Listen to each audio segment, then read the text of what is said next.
ஆமா அரவ், அம்மாவும் அப்பாவும் வெளியே போயிருக்காங்க. எங்க சரி போயிரு சித்தி, வந்தாங்கன்னா ஹாஸ்டலுக்கு கால் பண்ண சொல்லுங்க. சரிடா. சித்தி, பாப்பா என்ன பண்றா? அவ இருந்தா அப்படியே கொடுங்க. இருடா. யாழ்னி, என்னடி பண்ற? இங்க வா, அண்ணா போன்ல இருக்கான். தங்கமே, இப்படியா? மாமா அப்படி இல்லை மாமா. வேற எப்படிடா? இந்த சித்தி, மாதிரியா? டைம் முடிஞ்சிருச்சு, விடுங்க, நான் அப்புறமா கூட பேசுறேன். பாய். சரி, நீ பாரு, நான் கூப்பிடுறேன். இப்படி தானே நகருமா? மாமா இந்த காரை இப்படி இப்படியாடா தங்கமே? மாமா அப்படி இல்லை, காரை இப்படி தள்ளணும் மாமா. ஓ, இப்படி தள்ளணுமா? சூப்பர், பாரேன், நிறைய தெரிஞ்சிருக்கு தனக்கு. என்னடி பண்ணி வச்சிருக்க? சாமி ரூம்ல இருந்து யார் இதெல்லாம் உன்னை எடுக்க சொன்னா? அடி இல்ல உனக்கு. ஏன்டி எனக்கு ஏதாவது வேலை வச்சுட்டே இருக்க? அம்மா நான் எடுக்கலையேம்மா.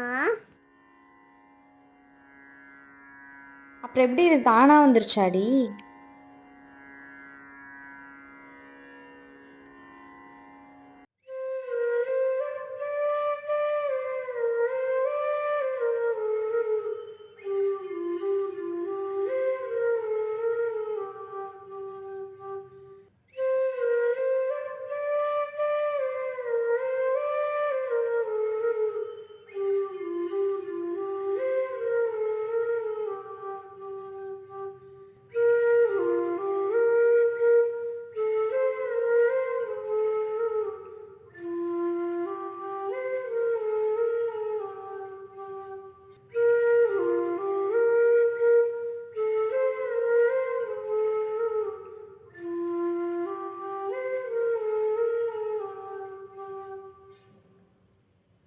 செந்தமிழ் பிறப்பெடுத்த தவழும் உன் நாவினால் என்னை மாமன் என்று முறையாக்கி அழைத்த உன்னை என்றென்றும் நிழலாக துணை நின்று காப்பேன்.